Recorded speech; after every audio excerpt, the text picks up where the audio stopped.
You're listening to the Sex Addicts Recovery Podcast, a place for sex addicts to share their experiences of recovery, to help break the stigma, myths, and misconceptions of sex addiction. This podcast may contain topics of sexuality, sexual trauma, dysfunction, or other things that may be triggering, so listener discretion is advised.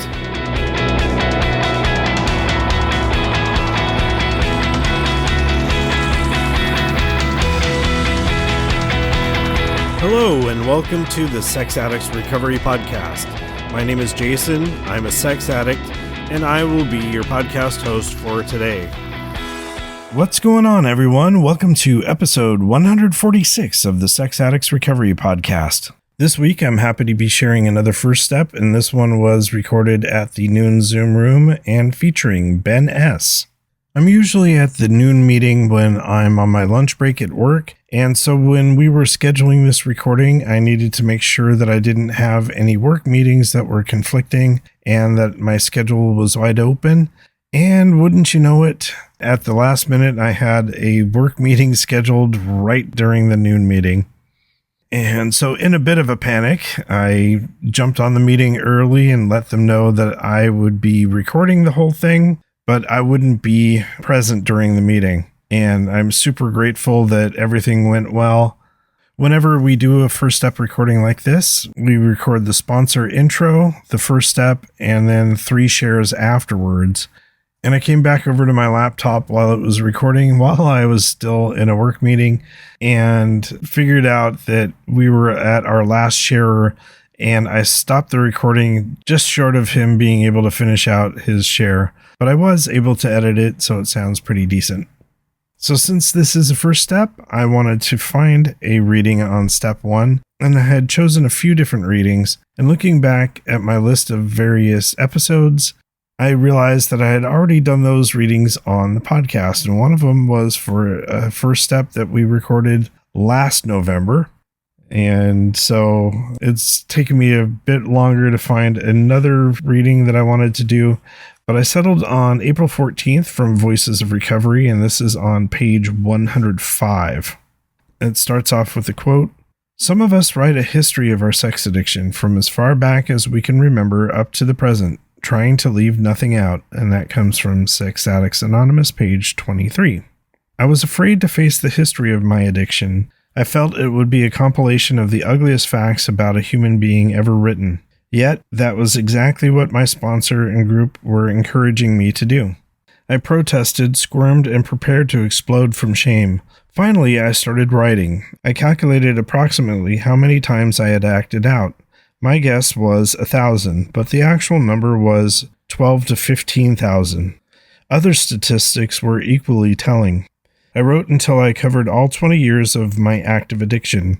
Then I experienced 3 surprises. First, my history was not a list of humanity's worst, nor did I explode when I read it. In fact, it was somewhat boring. Second, I assumed that a compilation of the facts would tempt me to act out. In fact, it brought me relief from addictive thoughts and behavior. Third, when I reluctantly shared my history with my group at a meeting, they did not reject me. They applauded me, supported me, and thanked me for my honesty. It was the first time I felt like I belonged to the group, or any group for that matter.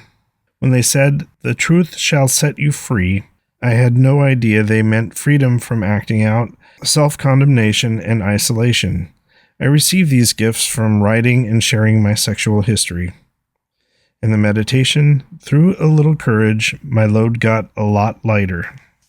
So yeah, another great reading on step 1. I'm really grateful that Ben approached me to record this for the podcast. It's not an easy thing to be able to share a story like this with the world, but eternally grateful. And since I missed it while I was at work during the live recording, I got to be really familiar with Ben's first step through the editing process.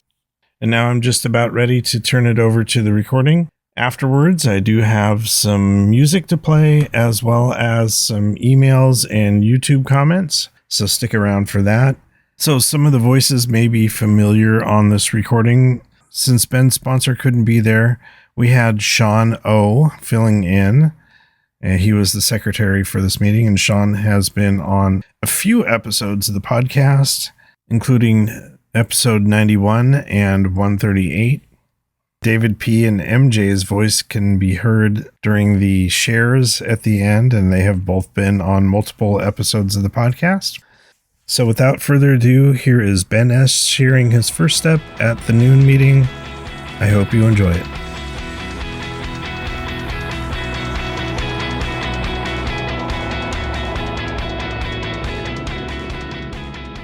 Today, we do have a first step presentation. So, Ben, you are about to share with us your first step. We acknowledge and affirm your courage in taking this step. We want to clarify some things about this experience for each of us. The primary purpose for you giving this formal first step presentation is to aid you in your program of recovery. It need not be done to please the group or gain status. There's no right or wrong way to give a first step. Any effort you make is legitimate. Here are some suggestions which others who have gone before you have found helpful. We encourage you to be specific about your behaviors and speak from your heart in order for you to be in touch with the pain and reality of your addiction. Try not to bury yourself in shame. Let us hear from you, not your addict speaking. The group has a responsibility to be loving, caring, and accepting of you. Members will avoid judging you and giving advice to you or taking care of you. If you wish, you may request that no one interrupt you during your presentation, which I acknowledge you have done that.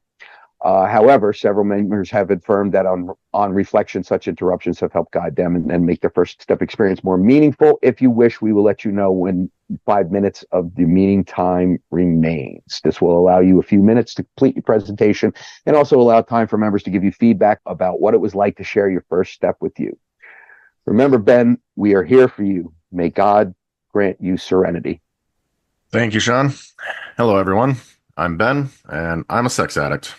I was raised by a sex addict and a COSA, who neither of which knew they were qualified for their programs. He found religion before he found my mother, and I am very grateful for that. Life would have been a lot more aggressive if he did not have any faith whatsoever. My father struggled with many things while growing up, and showed my brother and I some pretty bad habits. I cannot count the amount of times I heard "don't tell your mother" out of his mouth while we were growing up. There were very small things to lie about, too. Candy and soda, most likely. It taught me from a young age to hide if I just simply didn't want anyone to know. All throughout my childhood, I can remember the answer for anything going wrong in my household was to yell about it. Sometimes spanking, but yelling was the most memorable thing. The old adage of whoever's loudest wins. My parents had us going to evangelical churches where worship and lectures were often, and they liked to preach that all other avenues of spirituality were false. Give it everything to God, include our feelings, he'll teach you about it, and we won't. That was primarily what I got out of it. And the first home I remember living in was in a small town in Minnesota. We had a dog, and I was playing outside a lot. I can also remember having my first kiss in daycare there. I was about 5 years old. I wanted more. We moved to Colorado shortly thereafter, and going from Minnesota to Colorado was a large step. Every single move we did was a large step. And shortly before fourth grade started, we moved to Texas. Our lives revolved around the storage facility we lived at, and occasionally my grandfather, who was about an hour away. And it was there that I really encountered my first instance of being bullied. He was throwing rocks at me for some reason on the way home, and still don't know why to this day. But I do know that I was very comfortable isolating by that point, so it was very easy to go back to. And it was in Texas that I first discovered my body. I would rub stuffed animals around my privates, and it felt great. My favorite emotional support animal, it was a stuffed animal, gave me the stimulation. And I would talk to my stuffed animals like they were real friends. That's all I really had at the time for any sort of friends. And I was curious about things related to my body, but I didn't care too much of it at the time. I had video games as distractions, and damn, they were really good distractions in life. I used them significantly to run away. Some months later after that, my family moved back from Texas to Colorado. It was when I was 10 that I had my first sexual experience with another person, a boy my age. Both of us enjoyed the experience. Neither of us finished, so I thought I walked through life thinking we didn't have that. I wanted to do more with our time together, and that just started the desires. The same kid also brought a whole bunch of porno mags and shared them with the class, and We had derogatory talks about girls that we thought were attractive, and I often found myself fantasizing about anyone I could see. I became that pervert who couldn't hide that he was looking while he was growing up. I remember staring at a girl's chest in 6th grade and thereafter. I was the boy the girls had to worry about. I would start fantasizing about people as well as awkward staring as a child to other children. And when I was 15, I had my second physical encounter with a different boy. He showed me his porno stash, and subsequently, I was taught to masturbate by him. We'd watch porn and masturbate together, and a couple times we performed oral on each other. My 30 seconds of a turn was always longer than his 30 seconds. After that, I found a drainage pipe on the walk home from school, and we would use that to act out in from time to time. And that area became mine, and mine alone to act out in by myself, as I had unsupervised time before going home, as my parents were at work. And that gave me the opportunity. More isolation, more hiding, and more lying when it was discovered that I was taking too long to get home. It was around this time that my brother and my father were arguing a lot. It hurt to be around that, and every time I tried to interfere, I was ineffective. I didn't have a voice in that house, so I ran to my room to isolate, or I went over to my friend's house. And I had access to porn at that guy's place. I didn't like him as a person, but I still wanted to go there because of the porn. I can recall staying up later than him on multiple occasions to use the porn. One of the times he asked me if I was only ever there to have access to it, and the truthful answer was yes. I told some bullshit lies to get through it and keep on seeing each other. And there was one time I went to a acting out site while my mother was asleep on the couch. She caught me pretty quickly. And it was another time that I just printed off a picture from the internet to use. And I subsequently fucking left that in the bathroom at my very first opportunity. I saw them both as options and took them with hardly a second thought. Subsequently, getting caught just told me I needed to hide it better. I was acting out nearly every day after all. I wanted that dopamine hit. This is where my routine of acting out before bed became concrete for me. I discovered it was the best time in my household to get away with it. And it was after that that I found my first girlfriend, and she was the first one for me to mistreat. She was struggling a lot with life, and I only added to it. I would crappily try to initiate with her, and I was not taught how to court a partner by my parents or TV or anything around me. I was simply trying to go from 0 to 60 with it, not intimacy whatsoever. Shortly after we broke up, my grandfather needed 24/7 care. So, back to Texas we moved. And after he passed away in 2008, I finished off my semester in that school, and my mother and I were staying with my grandfather's girlfriend. And I was sleeping in her adult daughter's bedroom, and I thought that was just phenomenal. I would snoop through everything I could to try to find something to act out with, and when all else failed, I would use my fantasy. When I finished my semester of sophomore year in 2009, my parents moved me to Minnesota to finish up my schooling up in there. And on the road trip from Texas to Minnesota, my parents got me my own hotel room, and my dad said, "Do not watch this one network in particular. There is a show on there that is not for you." Well, guess what? I immediately sought it out without hesitation. It was the first thing I did. My parents tried their best to prevent me from having any sort of wrong-word thinking about sex. However, it was on such fucking topic of worry that I was craving it as an act of rebellion. And in the first house that I lived in back in Minnesota, I was about 16.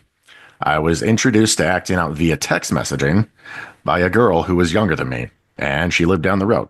This girl sent me a dirty picture and wanted one back, so I did, and I enjoyed it. I remember acting out with that a few times, and I got scared that my parents might see it or something else, and I decided to delete it. This is where I really got hardcore into my bedtime ritual, where I would fantasize about girls in my classes that I would use to masturbate to. I could not go to sleep without it. I would simply use my closest friends as the object of my fantasies. I know that some girls had crushes on me, but I thought they were below me. I always wanted someone better. I was always searching for the perfect one. The grass was always greener on the other side. When I was 17, I got my next girlfriend. I was also talking to another girl simultaneously. I told both of them affirmations while telling her that I was waiting to see if the other girl wanted to get with me. When the other one didn't want me, I took the backup girl. We dated for a year, and I was just going through the motions, waiting and trying to get sex from her at every chance. It was on my mind all the time, and I was incredibly annoying about it. All in lieu of that, I was still finding ways to act out. I recall being on the phone with my girlfriend during one period of time and being incredibly tired. She asked me if I was breaking up with her. I woke up at that point and said, yes. Yes, I am. I didn't have any reason to besides wanting more acting out, more people, more partners, because the grass was always greener. I found new ways to act out with people online, always searching for more, always looking for something personally curated for me. During all this online acting out, I was nearly late to my job every day that I was home alone. And while I was working, I was searching to act out consistently instead of paying attention to my job. That only stopped at that place because I moved again. And before I knew it, I was off to college. In college, I used my free time to pursue different avenues of acting out. I found dating sites and social media simulacrums. Smartphones were just becoming more abundant. It was 2012. I had multiple online relations with girls at the same time, and I ghosted every single one of them. I was always running, always hiding from my feelings and my problems. One girl I had connections with, I had something actually closer to intimacy, but I wasn't satisfied, and I was cheating on her regardless with other people online. I broke her heart, then tried contacting her again when I was lonely, and she told me the damage I did to her. I simply found someone else to feed my addiction instead of trying to feel anything. I was always looking for another partner, constantly searching for more. And through this search, I found the girl who would eventually become my ex-wife. We dated for a little bit, and eventually I had to move home due to all my acting out diverting me from anything close from studying for school. I lost all of my state funding, and I had to leave the apartment I was in to move back in with my parents. After I moved back, I used that as a reason to tell her I didn't want to pursue yet another long-distance relationship with yet another girl. I just wanted more partners. Again, just wanting more. I found a few more partners in the meantime of a year, all while I was consistently acting out every night before bed, and other times when I felt triggered to do so. I would watch a significant amount of animated porn that would depict younger girls, some barely past pubescent ages. The desires of my addiction wanted to go deeper and farther. There was another girl that I took advantage of because she was drunk, and I wanted to. After that incident, we never talked to each other again. I don't even know. I'm pretty sure she moved away after that. It was at this time that I was living with my brother, and I had a good enough job, and I only cared about video game, animes, porn, and who my next partner was going to be. Watching animated shows often triggered me, and only became more frequent as time went on. The unrealistic aspect of the shows went well with the unrealistic fantasies I already had. Once I was lonely and scared, that didn't take long. I messaged the girl who I didn't want a long-distance relationship with again, and we got to chatting. We kicked back up nearly exactly where we left off the year before, and I would chat, and I would get attention, and I would get personal curated porn from her. But I didn't stop whatever I was doing with all my other acting out. I didn't think we were dating, so I made excuses to myself to continue.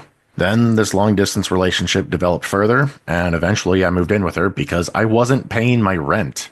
I got evicted, and I couldn't bother to be responsible for myself. While waiting for a few things to pan out before moving there, I was constantly online, chatting, dating sites, or whatever I was doing at the time. And the last day in Minnesota, I can recall myself saying, all right, this is the last time I am ever watching porn again. It was about a week. It took about a week. I was acting out with porn or chatting out with others during this relationship nearly consistently. She was just another tool for me to use. We became codependent on each other and forced us to stay together even though both of us were very unhappy. She and I moved about 5 times together. More moving, more stress, and more shame throughout it all. We moved into her parents' place one time, and I was caught talking to a younger girl. My intentions were always to have curated personal porn. And in 2016, before we moved in together with our friend, we were married. I was just going through the motions because it seemed like the right thing to do. And once things at work got quite slow, I decided to start hiding in the bathroom because there weren't cameras in there. So I could read comics, play on my phone, and this very quickly turned into, why not use it to act out? I found myself in there nearly every day that I could, and I used that to escape very often. This caused me to be passed over for on work promotions and opportunities that I was very more than qualified to do so. All the porn and doom scrolling and all my acting out and app hopping, eventually that led me to child content as an adult. I did not have the ability to go to what would have led me to more child content, and I am very grateful to this day for that. I left that job when my daughter was born, and my ex-wife couldn't stay at home with her. I took over as primary parent, and about 9 months after that, my marriage came crumbling down pretty substantially. I pressured her into having this kid after all. She wanted out, and in February of 21, we separated. I promptly acted out with 2 of her friends and ruined those relationships between all 3 of them. As soon as I was free, quote unquote, I acted out physically to relieve my pain, and I was doing everything I could to run away. And in the year to come, I had a few flings and a few acting out partners in person, and I was using porn every night. Not because I was hypersexual, but instead seeking out that dopamine hit that I craved so that I could feel less alone when I went to sleep. I had finally convinced one person to meet with me at my place for an encounter. The day before, my daughter happened to take some antipsychotic medication that really fucked her up. She slept for nearly 3 days straight. And during one of those 3 days of sleep, she was at her mother's house. And that was the day that the partner and I were finally able to meet. I did everything I could to get with her and add another notch to my belt. I acted out and promptly had her leave so I could go to my kid again. After this instance of acting out, she didn't want to talk to me either. Go figure. I put acting out sexually before my daughter in an active medical emergency. And a few months later, through an acting out app, I found my current partner. She was clear and thorough about her experiences from her last relationship. After all, she had just left Sex Addict, who was going through massive relapses. Her and I had a lot of fun for the first year of time. Lots of drugs, lots of sex, and every day I was lying to her about how much I was acting out without her around. I did not want to be alone like I was so used to, so I kept up the lies. I would act out about 2 to 4 times a week while she was coming over 3 to 4 times a week, and I was suffering from ED when I was with her. I gaslit and convinced her that it was all her fault, because how in the world could it possibly have been mine? I was constantly on dating apps to see if I could replace her for one that I didn't hurt. The grass always looked greener. All the while, this woman was giving me her soul. I was acting out at work after I told her goodnight, after I sold it that I was being honest with her. But instead, I went to my routine of acting out immediately before going to sleep. In June of 2023, I disclosed to her that I was acting out. It was the week following Father's Day. She had given me a phenomenal Father's Day present, and for the first time in my life, I can recall feeling joy. It was while my partner was about 5 months pregnant with our son that I finally fessed up. I was very high on weed at the time, and when we were in bed, I was expected to perform. I could not. ED struck again, and I could not hold it in anymore. I told her everything I could. Although it was staggering a lot, I was still thinking, well, she won't find about XYZ, she won't find about this, that, or even this. We moved forward, and a few months later, she found out I was still lying and hiding. She discovered I was on a social media platform that I said I specifically didn't have. That turned to D-Day number 2, 1 month before my son was born. My behavior and my lies were at their height. She knew that I needed a program, but I was in denial about my addiction. I wasn't ready to seek help. I was still lying to her and those around me, all while just white-knuckling it, saying to her that I was going to get better. We started going to therapy together, and I just used that as another way to gaslight her and into allowing me to act out, and thinking that she needed to fix her. This all led to me telling her about relapse, and D-Day number 3 happened. I gave up my emails, passwords, and everything to allow her to snoop to her heart's content after this. And it was discovered at that point that I was talking to minors for a good stint of that acting out, that I had intentions of soliciting them and it was very blaringly obvious. After that, there were 2 therapy sessions on back-to-back days. She and our therapist tag-teamed me and hit me with a therapy frying pan, as I like to call it. Together, they were able to get through to my system that I needed to address this. In April of 24, I got into SAA and saw that I was very, very deep in denial. I had my most recent relapse in September of 24, and I had received a bunch of money and wanted a sex worker for once. I didn't spend a dime on acting out, but I still blew up our lives. I had to apparently feel that incomprehensible demoralization again. Thankfully, I never left the rooms. After all, I had a reading to do that day. But it was after this lapse that I quit smoking weed, and I need to live in the present for a while and to enjoy the gifts of Earth correctly.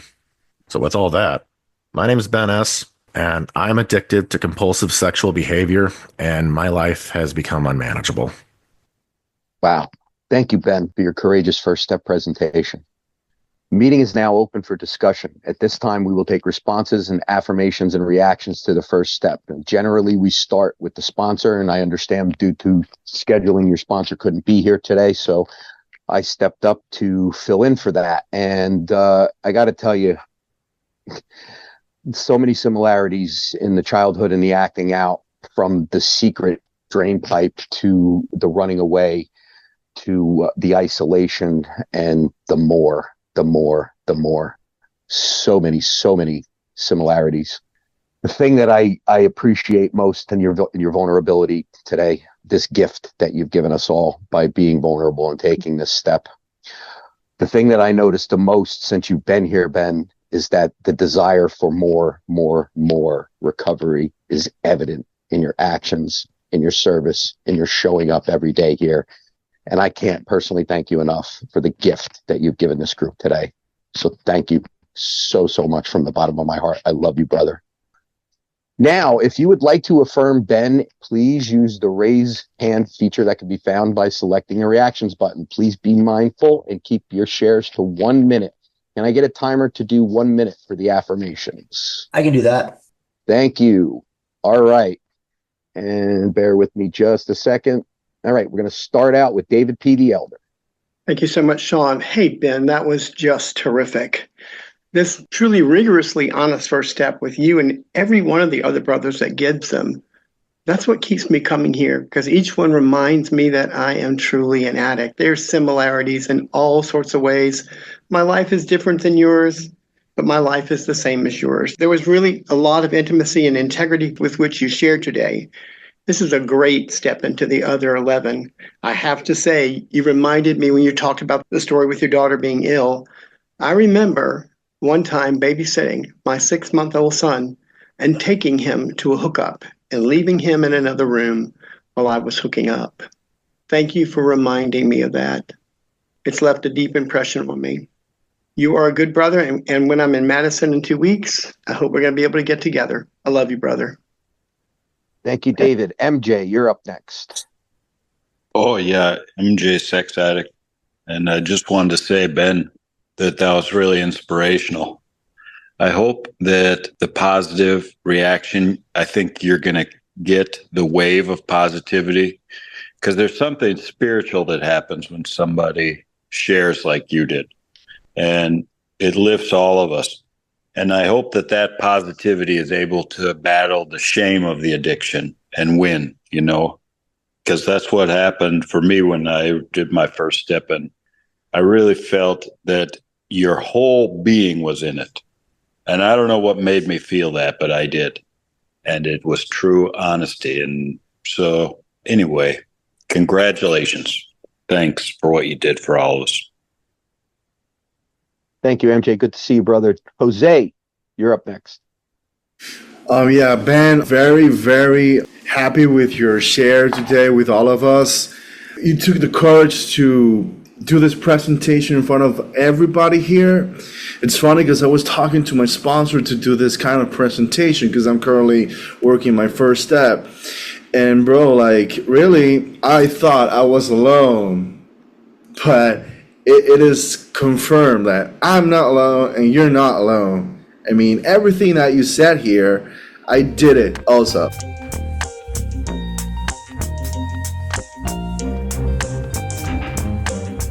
Many thanks to Ben for sharing his first step with the Noon group, and I was extremely grateful that he reached out to me and asked if it could be used for the podcast. And despite me being away from the meeting for so long due to my work, I was happy that the way the recording turned out. Over the past few months, Ben has been doing a lot of service for the Noon group as one of the trusted servants. And he has also created a Microsoft Teams community for our group. There is a WhatsApp group that we created a while ago, but there are people such as myself that aren't on WhatsApp, and we wanted to have the ability to be able to share things with each other outside of the meeting structure. And so if you are interested in checking out the Microsoft Teams community, please give me an email and I would be happy to give that information along to you. I've been posting stuff there about SAA, but also some personal stuff. I posted a few of my guitar videos there, and just recently this week posted something that I created a couple of days ago that has to do with Heilung. I remember playing this song on episode 70 of the podcast called Hammer Hippier, and it is the last song of their ritual, and it's amazing. Everyone comes out on stage and is dancing. They usually invite any local tribal people, so when I've seen them here, they had Native Americans. Just recently, they've been in New Zealand, and they had some Maori people come out and do a haka right after the performance was over. But the way everyone gets together on stage and does their individual dance and just releases all this energy, and everyone in the crowd is jumping around. Someone on a Facebook group noticed that it reminded them of a Charlie Brown Christmas, where all the kids are dancing around before the rehearsal of the play. If anyone has seen Charlie Brown Christmas, you know what I'm talking about. It has been spoofed many times, and there's some great memes. But I set the music from Hummer Hippier to the video of the kids dancing. And so, yeah, I posted that on our Teams community, posted it on Facebook, posted it on YouTube. And so, yeah, I wanted to play a little bit of the latest version of Hummer Hippier coming from their Red Rocks performance. I love this. And this is from the second half of the song.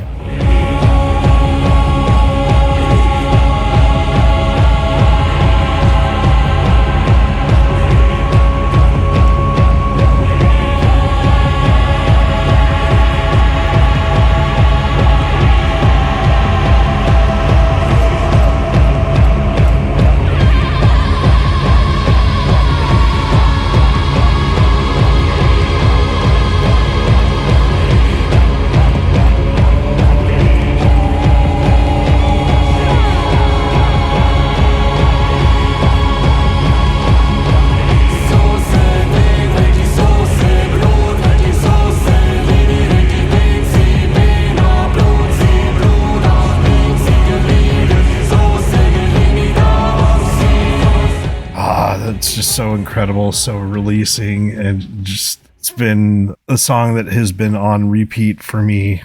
So with that, I wanted to segue into some music. Something that stood out for me in Ben's share, he talked about the old adage of thinking the grass is always greener on the other side. And when I heard that, I heard the lyrics going off in my head for a Primus song called The Carpenter and the Dainty Bride, where the grass is always greener comes up over and over. And so I wanted to play a little bit of that here. To the carpenters and the dainty bride, the grass appears greener on the other side. So let's clarify before we unite that the grass is never greener on the other side.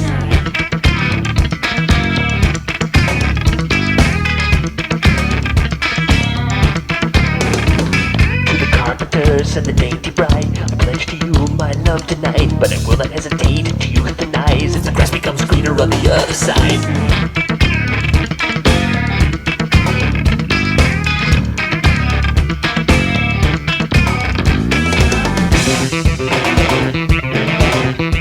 Yeah, it's a bit of a dark story, but I really, really love this one. So thinking of the Microsoft Teams community, I reached out to Ben a couple days ago and asked if there was any music that he wanted to play here for this episode. And he did have a few, and one of them is from Stained, and this is the song Outside. Both this song and It's Been a While have been part of my spiritual playlist for a long time, and so I wanted to play a little bit of Outside. And you bring me to my knees again. All the times when I could beg you, please, in vain. All the times when I felt insecure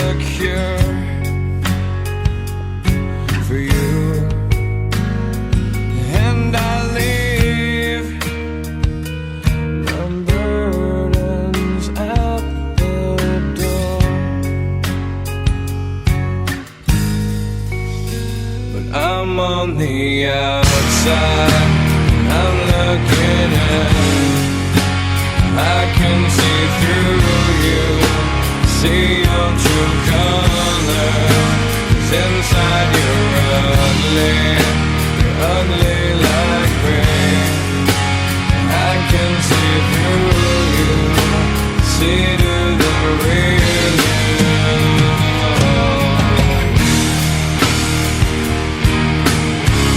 you. Incredibly touching, and I also have the acoustic version.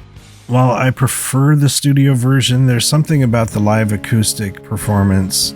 Aaron Lewis has just a lot of emotion poured out into it. But yeah, incredible. All the times that I've cried, all this wasted, it's all inside, and I feel all this pain, stuffed it down, it's back again, and I lie here in bed all alone. I can't mend. Thinking of Aaron Lewis, he's done a couple of Tool covers as well acoustically, and he's got such a great voice. Thinking of Tool, one of the other songs that Ben had mentioned was Fear Inoculum from Tool. And I know that I've played Fear Inoculum on episodes 89 and 90, but that was my guitar performance at the Bay Area retreat. I did want to play the studio version. There are two parts of it that I wanted to play. First is the intro.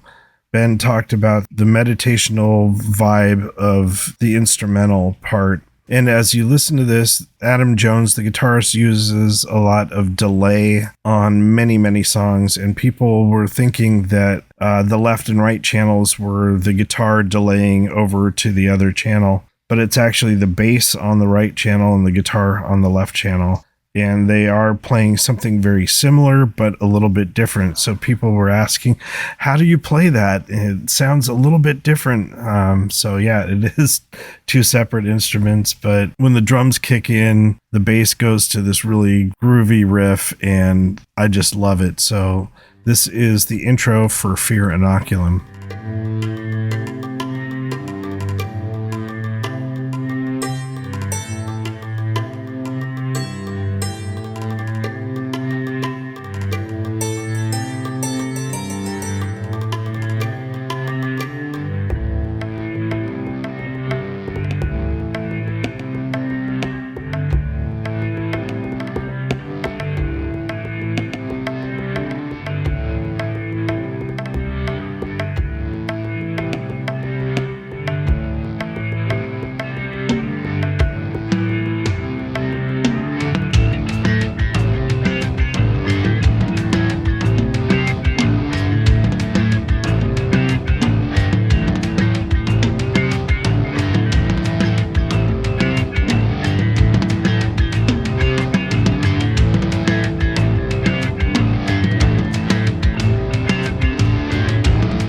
also wanted to play the chorus. This chorus just goes big. So the song is about basically immunizing yourself from fear.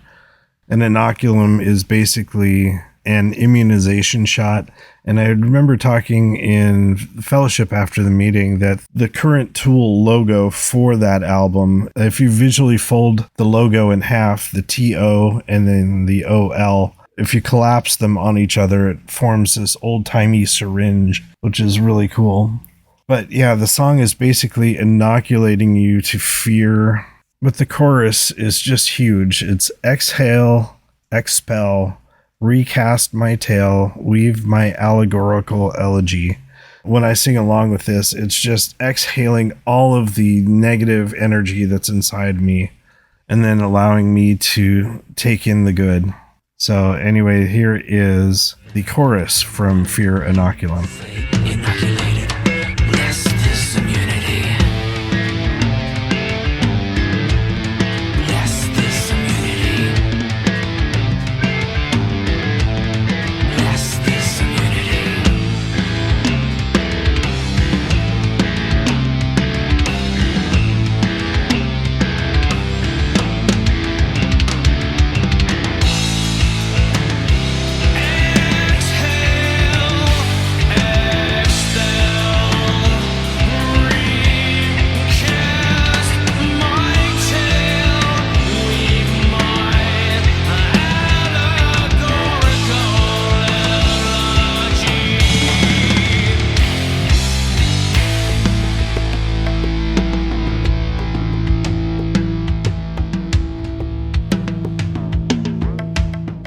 Yeah, I just love this song. And so, like I had mentioned previously on episode 89, I played the clip from the very end of the song.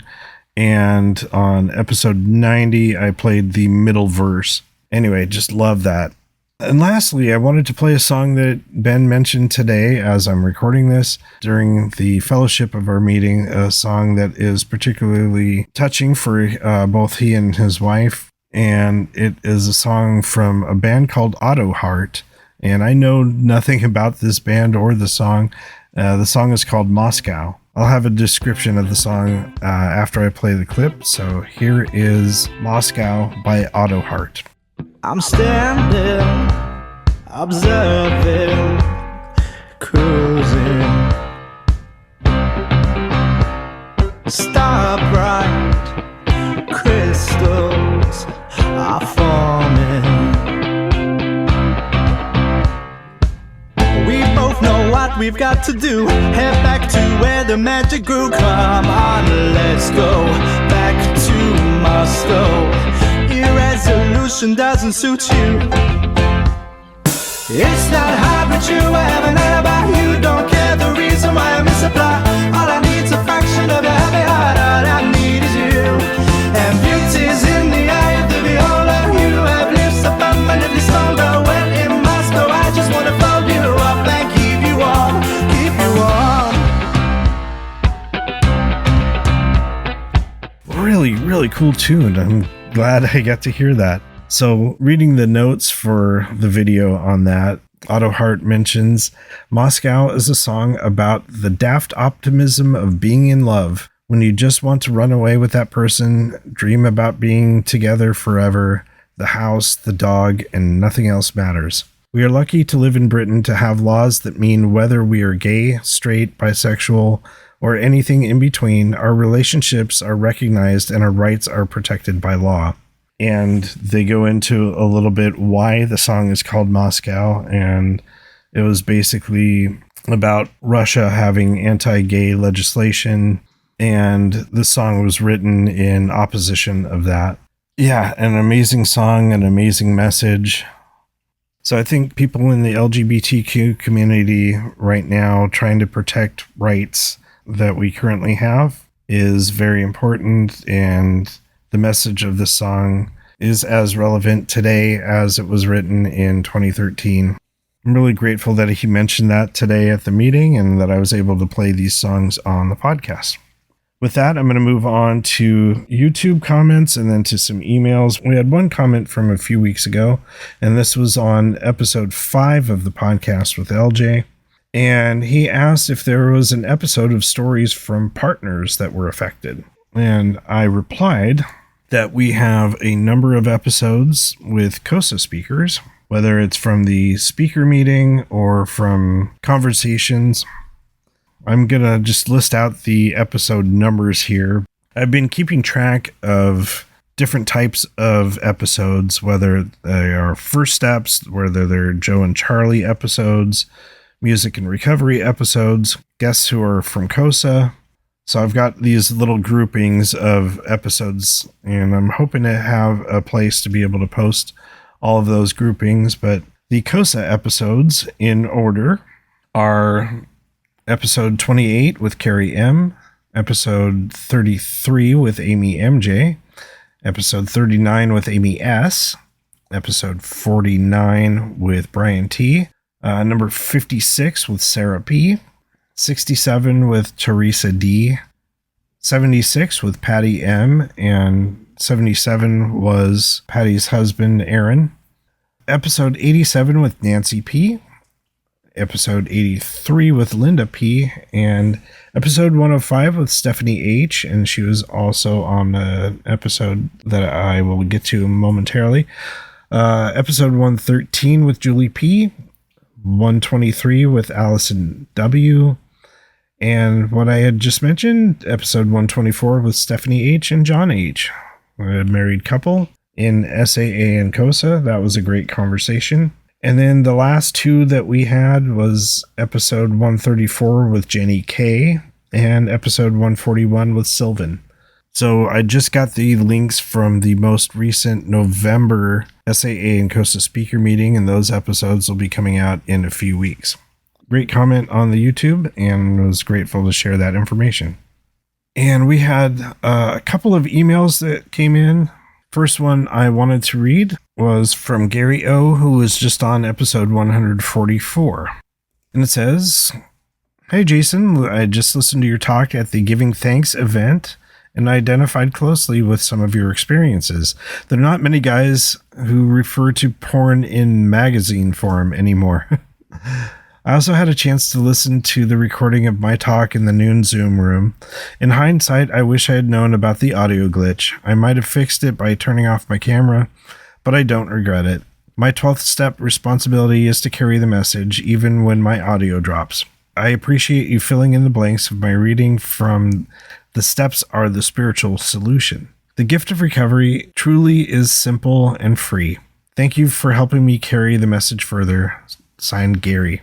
Yeah, and thanks again, Gary, for being our speaker at the meeting. It was an incredible share and allowing us to use that on the podcast. The next one I wanted to read came in a few weeks ago and didn't have time to put it on a previous episode, but it says, "Hi, Jason. Firstly, thanks so much for facilitating this podcast. It's truly a wonderful service to all those that it helps, and it has definitely helped me. My name is R, and I'm a sex addict from Edinburgh, Scotland. I listened to episode 119 recently where you had Azar on, a guest from Canada. I was wondering if it was possible to put Azar and I in touch. He and I both share a background of growing up in a Muslim household and have struggled with sex addiction in our teen and adult lives. I would appreciate having a fellow to reach out to who can relate to this part of my life and addiction. All the best, and I will keep coming back. Kind regards, signed R." And yes, I will respond directly to this email. It's taken me about a week and a half to get to this, but I will pass your information on to Azar, and hopefully you guys can connect. And yeah, thank you so much for writing in. I'm really glad that the podcast and these stories are helping. The last one I wanted to read came in just yesterday, and it's someone that I met at a meeting a few weeks ago. And it says, "Hi, Jason. I had the pleasure of meeting you on a Zoom meeting with a Wednesday night group a few weeks ago and wanted to chat after the meeting, but our Zoom was cut off. Regardless, I'm from Queensland, Australia here. Just wanted to say that I'm only just over 3 weeks from my last discovery, and I've realized that I cannot manage my life. I knew of SAA and started researching. Still haven't heard back from anyone locally about meetings, so I continue to attend Zoom meetings in the Bay Area. I do 7:30 p.m. meetings a week, Monday through Friday. But as I immerse myself in learning about my addiction, reading literature, and seeking help from other sex addiction trained professionals, your podcast has been a tool I have used to remind me of my addiction, but also inspire me to keep honest and open and start my program. So many stories of people turning their lives around. I'm a ways behind you as I have just heard episode 33 with Amy MJ. It was an awesome episode, and it brought my wife's struggle to the front of my mind. It bothers me that getting myself right feels so selfish, but I know I have to be at this time. I just wished I was able to help her in this time of trauma for her. I'm asking my higher power for guidance. Finally, the song. Disturbed's version of Sounds of Silence is a song that I've been listening to for years. The version you played was amazing. It brought me to tears, and I was sitting on my back patio listening to the end of this episode.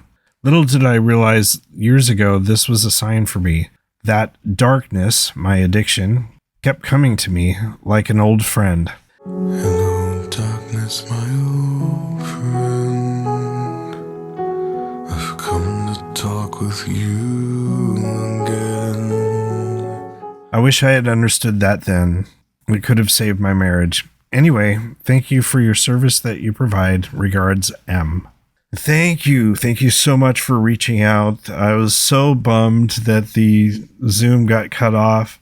Often what happens when the host of the meeting drops off the call without passing the host duties on to someone else, it will close the meeting.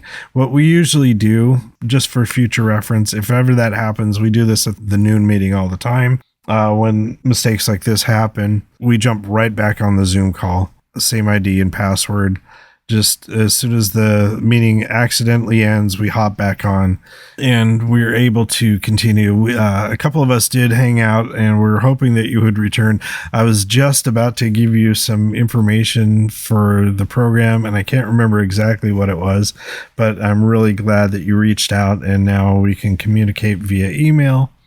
I'm usually not on that Wednesday meeting, but I'm really grateful that I showed up for that one that week. My home meeting is Thursday night in person, and I wasn't able to make the Thursday night meeting that week, so I hopped on the Zoom meeting on Wednesday, and really grateful to meet you. Yeah, as far as episode with Amy MJ, Amy is just so great with recovery and COSA, and like I had mentioned with the YouTube comment that we do have a lot of episodes with COSA speakers. So if anyone's partner needs to hear something like that, have them listen to those episodes.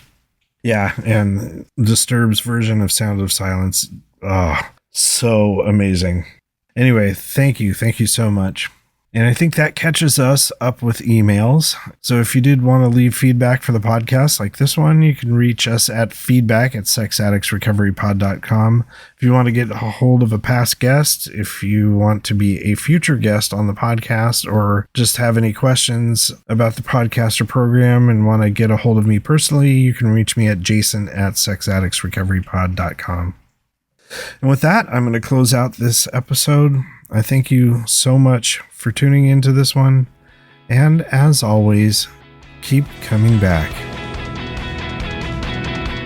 The views and opinions contained in the Sex Addicts Recovery Podcast are those of the participants and do not necessarily reflect those of the Bay Area Intergroup or the ISO of SAA.